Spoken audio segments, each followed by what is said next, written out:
شروع کرتا ہوں اللہ پاک کے بابرکت نام سے جو بڑا مہربان اور نہایت رحم فرمانے والا ہے۔ ایک دفعہ کا ذکر ہے کہ حضرت موسیٰ علیہ السلام کوہ طور پر اللہ تعالیٰ سے ہم کلام ہونے کے لیے جا رہے تھے کہ آپ علیہ السلام کا گزر ایک قبرستان سے ہوا۔ حضرت موسیٰ علیہ السلام کی نظر ایک چڑیا پر پڑی جو درخت کی شاخوں پر بیٹھ کر اللہ تعالیٰ کے ذکر میں مشغول تھی۔ حضرت موسیٰ علیہ السلام اس چڑیا کی آواز سن کر اس درخت کے نیچے چلے گئے۔ حضرت موسیٰ علیہ السلام اس درخت کے نیچے کھڑے ہو کر چڑیا کی حمد و ثنا کی طرف توجہ دینے لگے۔ اس چڑیا کی زبان ٹھیک نہیں تھی، اس سے اللہ تعالیٰ کا درست نام نہیں لیا جا رہا تھا۔ حضرت موسیٰ علیہ السلام نے چڑیا کو حکم دیا کہ چڑیا تو اللہ کا ذکر غلط الفاظ میں کیوں کر رہی ہو؟ ایسا ذکر نہ کرو، اللہ تعالیٰ تم سے سخت ناراض ہو جائے گا۔ چڑیا نے حضرت موسیٰ علیہ السلام کے حکم کو مان کر ذکر الہی کرنا چھوڑ دیا۔ چڑیا نے حضرت موسیٰ علیہ السلام سے عرض کی، اے موسیٰ علیہ السلام، میں اپنی طرف سے اللہ تعالیٰ کا درست نام ہی لے رہی ہوں، لیکن میری زبان اٹک جاتی ہے، جس کی وجہ سے مجھ سے صحیح الفاظ نہیں بولے جاتے۔ حضرت موسیٰ علیہ السلام نے فرمایا، اے چڑیا، اگر تم سے خدا کا درست نام لے کر عبادت ہوتی ہے تو ٹھیک ہے، ورنہ غلط الفاظ میں اللہ تعالیٰ کا ذکر کرنا چھوڑ دو۔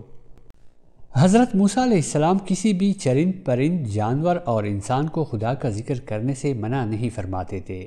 اگر کوئی بھی اللہ تعالیٰ کا غلط الفاظ میں ذکر کرتا تو آپ علیہ السلام اللہ تعالیٰ کا غلط الفاظ میں ذکر ہرگز نہیں سنتے تھے، اس کو اسی وقت منع کر دیتے تھے۔ آپ علیہ السلام بہت ہی جلد جلال میں آ جاتے تھے، کسی کی زبان سے اللہ تعالیٰ کا غلط نام سن کر آپ سے رہا نہیں جاتا تھا۔ آپ علیہ السلام اس کو فوراً غلط ذکر کرنے سے روک دیتے تھے۔ کچھ ایسا ہی اس چڑیا کے ساتھ قصہ پیش آیا۔ حضرت موسیٰ علیہ السلام کے منع کرنے پر چڑیا اللہ تعالیٰ کا ذکر کرنے سے منع ہو گئی تھی، لیکن اس چڑیا نے حضرت موسیٰ علیہ السلام کو کوئی جواب نہیں دیا تھا۔ چڑیا بہت ہی اداس ہو گئی، وہ اس درخت سے اڑ کر دوسرے درخت پر جا کر بیٹھ گئی۔ خدا کی پیدا کی ہوئی ساری مخلوق، انسان، چرند پرند، جانور اللہ تعالیٰ کا ذکر کرتے ہیں، لیکن ہم کو تو اس کی ہی سمجھ آتی ہے جس کی زبان سے ہم واقف ہوتے ہیں۔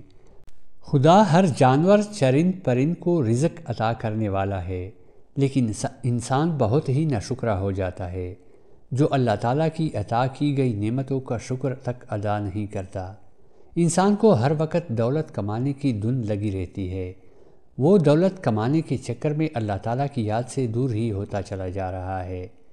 چند دن کے بعد حضرت موسیٰ علیہ السلام اللہ تعالیٰ سے ہم کلام ہونے کے لیے کوہ طور پر تشریف لے کر گئے، تو خدا نے حضرت موسیٰ علیہ السلام سے فرمایا، اے موسیٰ علیہ السلام، تو نے میری ننھی اور پیاری سی مخلوق کو میری عبادت کرنے سے روک کیوں دیا تھا؟ وہ تو میرا ہی نام لے رہی تھی، وہ تو میری عبادت کرنے میں ہی مشغول تھی۔ حضرت موسیٰ علیہ السلام اسی وقت جان گئے کہ اللہ تعالیٰ اس چڑیا کے بارے میں فرما رہے ہیں جو چڑیا قبرستان میں اللہ تعالیٰ کا غلط الفاظ میں ذکر کر رہی تھی، تو میں نے اس چڑیا کو اللہ تعالیٰ کا غلط نام لینے سے روک دیا تھا۔ حضرت موسیٰ علیہ السلام نے بڑے ادب احترام کے ساتھ عرض کیا، اے میرے خدا، وہ ننھی سی چڑیا آپ کا غلط نام لے رہی تھی۔ جب میرے کان میں اس ننھے سے پرندے کی آواز پڑی تو میں نے اس چڑیا کو آپ کا غلط نام لینے سے منع کر دیا تھا۔ اگر کوئی بھی آپ کا غلط نام سے ذکر کرے تو مجھ سے برداشت نہیں ہوتا ہے۔ میں نے اس لیے اس چڑیا کو فرمایا تھا کہ اگر آپ اللہ تعالیٰ کا ذکر ٹھیک نام سے نہیں کر سکتی تو غلط الفاظ میں اللہ تعالیٰ کا نام لینا چھوڑ دو۔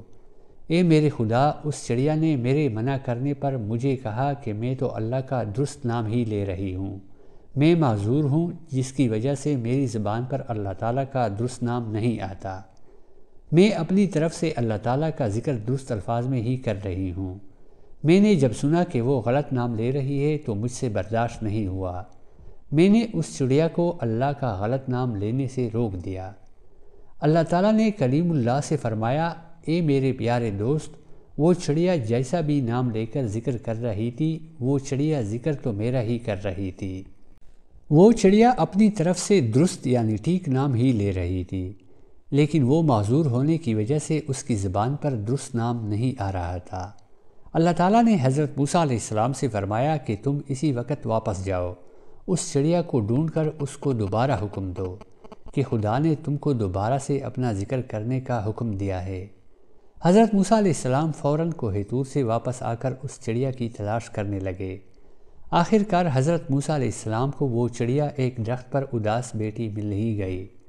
حضرت موسیٰ علیہ السلام نے اس چڑیا کو فرمایا کہ اے چڑیا، کوشش کرو کہ تم اللہ تعالیٰ کا ذکر درست الفاظ میں کیا کرو۔ اگر تم معذور ہو تو خدا کا حکم ہے کہ تم جیسے بھی اللہ تعالیٰ کا ذکر کر سکتی ہو، اللہ تعالیٰ کی عبادت میں مشغول ہو جاؤ۔ چڑیا نے بڑے اداس الفاظ میں کہا، اے اللہ کے نبی علیہ السلام، جب سے آپ علیہ السلام مجھ سے اللہ تعالیٰ کا ذکر کرنے سے منع کر گئے تھے، اس دن سے میں نے کچھ بھی کھایا پیا نہیں ہے۔ اس دن سے میرا دل کچھ کھانے پینے کو نہیں کیا۔ حضرت موسیٰ علیہ السلام نے کافی بار چڑیا کو اللہ تعالیٰ کا درست نام پڑھانے کی کوشش کی، مگر چڑیا معذور ہونے کی وجہ سے اللہ تعالیٰ کا درست نام نہ لے سکی۔ حضرت موسیٰ علیہ السلام نے چڑیا کو عبادت کرنے کی اجازت دے دی۔ وہ چڑیا بڑی خوشی سے بلند آواز سے خدا کے ذکر میں مشغول ہو گئی، تو حضرت موسیٰ علیہ السلام وہاں سے چلے گئے۔ اس کہانی سے ہم کو یہ سبق حاصل ہوتا ہے کہ اگر کوئی معذوری اور لا علمی کی وجہ سے کوئی غلط کام کر رہا ہو تو اس پر کفر اور شرک کا فتویٰ لگانے کی بجائے اس کو ٹھیک راستے پر لانے کی کوشش کرو، اس کی صلاح کرو۔ پیارے دوستو، اگر آپ کو یہ ویڈیو اچھی لگی ہو تو برائے مہربانی ویڈیو کو لائک اور چینل کو سبسکرائب کیجیے۔ آپ سب کا بہت بہت شکریہ۔